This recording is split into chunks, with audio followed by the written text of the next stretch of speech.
A look now at news making headlines around the globe. Venezuela's opposition leader is calling for a second day of protests. More than 100 people were injured in the violence yesterday after Juan Guaido called on the military to oust President Nicolas Maduro. The leadership crisis in the country has been dragging on for 3 months now. Guaido has the backing of most Western countries.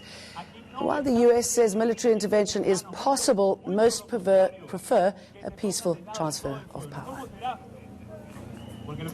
Aid workers in northern Mozambique say they still haven't been able to reach people stranded in remote areas. Cyclone Kenneth slammed into the coast almost a week ago. The death toll now stands at 41, but is expected to rise.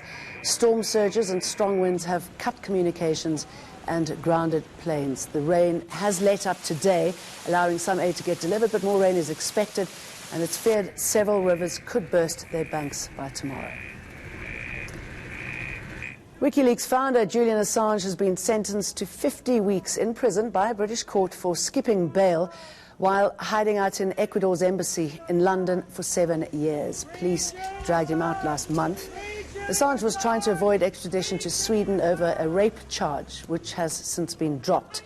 He'll appear in court again tomorrow at a separate hearing. The court will consider an extradition request by the United States, where he faces charges of conspiring to break into a Pentagon computer system. French police used tear gas to disperse thousands of people protesting in Paris during the annual May Day rally. Calls were made on social media for radicals to join the Yellow Vest protests. Police arrested nearly 200 people. The Yellow Vest protest started in November last year over fuel tax increases. It's since grown, and protesters are demanding more reforms. Is it playing God an act of mercy or a medical responsibility? Assisted dying is in the headlines again as euthanasia activist Sean Davison faces a third charge of premeditated murder for helping paraplegic Richard Holland die. Tonight we ask what the role and obligations of doctors are when it comes to assisted suicide. Can a doctor ever justify honouring a patient's desire to die? Joining me in the studio to discuss this is Dr. Angelique Coetzee, chairperson of the South African Medical Association. It's very good to have you here. What should happen to Sean Davison? Thank you for being here, and good evening to all the viewers out there. This is a very controversial subject. It's not an easy one. There's a lot of people, and especially medical doctors, that's for, and then there are doctors that's against euthanasia. There is also, from SAMA's point of view, we follow the World Medical Association's guidelines. Last week, we attended the World Medical Association conference in Santiago in Chile. And even there, it was said that they are going to go back to the drawing board to look at the assisted death because there's no consensus. So it's a very, very So what do you difficult. believe, personally? My own personal belief is you need to look at the circumstances of a patient. So what makes it justifiable then? A patient that, remember again, it's my personal belief. If a patient is terminal, really, really terminal, and suffering from a lot of pain, we don't have proper pain medicine for the end of life. There will be doctors that will differ from me on this regarding the pain medication, but we only have morphine and morphine derivatives. You get the newer ones that's on the market. You look at about 1,000 to 2,000 rand a month. It's not affordable to the average patient out there. Because that's what's being pushed, isn't it? Palliative care should be there at the end of their life, but you would think that maybe assisted suicide would be fed into palliative care? I think it would be. In certain circumstances, when one need to look at when would it be the right thing to do, the right thing to the patient.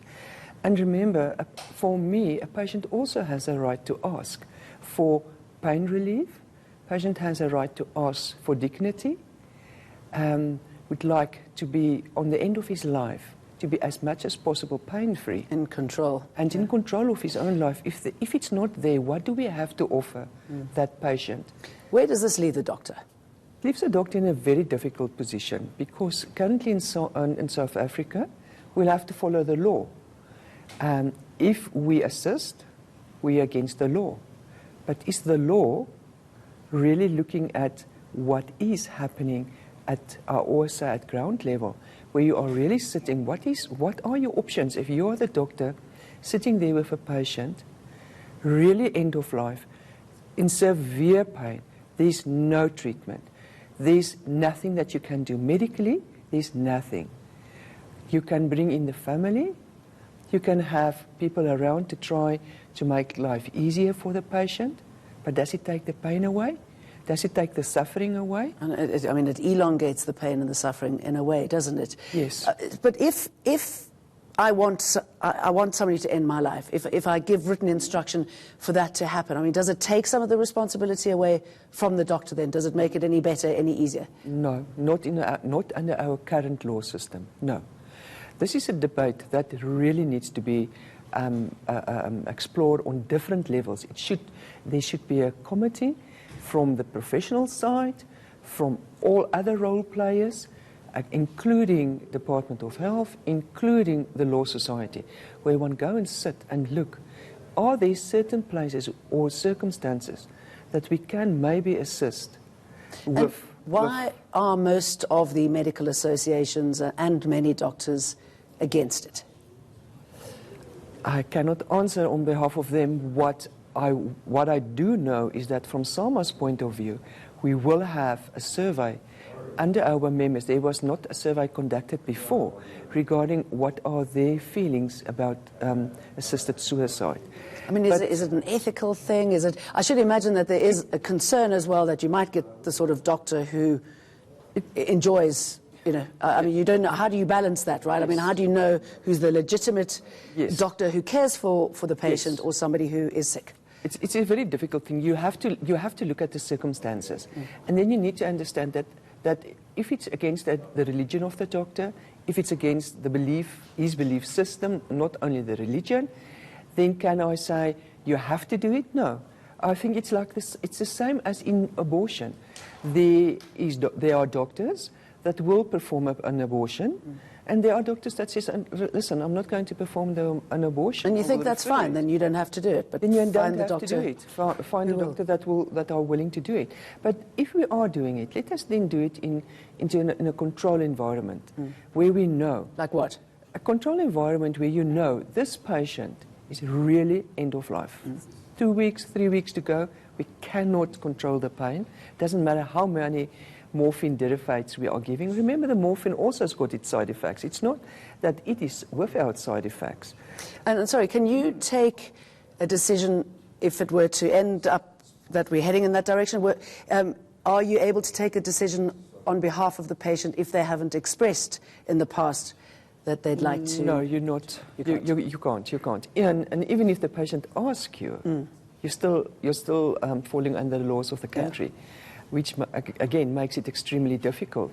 And this is a debate that needs a lot of looking in and a lot of discussion. And it should not be a debate where one come in and say, listen, I am against euthanasia. And if I'm asking you, why are you against euthanasia? You simply tell me that, it's not right. That is not the answer. No. We need to look at where it's relevant. Sort of binary topic, is it? It is. It is really. But it is something that we need to look at. We cannot close our eyes. We don't have proper... And what sort of numbers are we looking at? I mean, how much enthusiasm is there for this to happen, for this to be legal? I don't think, numbers-wise, I think my own gut feeling is that we are 50-50 divided with the doctors. So, and again, if you have stand behind or next to the sickbed of a terminally ill patient, and you as a medical doctor, you know there's nothing. It's a very...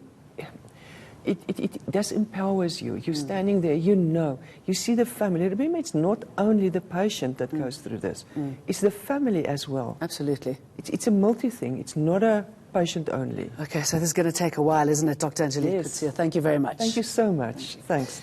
Up next, 133 years after workers stood up and fought for their rights to humane working conditions, the working class in South Africa still face gross violations of their rights. This May Day, we ask if unions are failing them.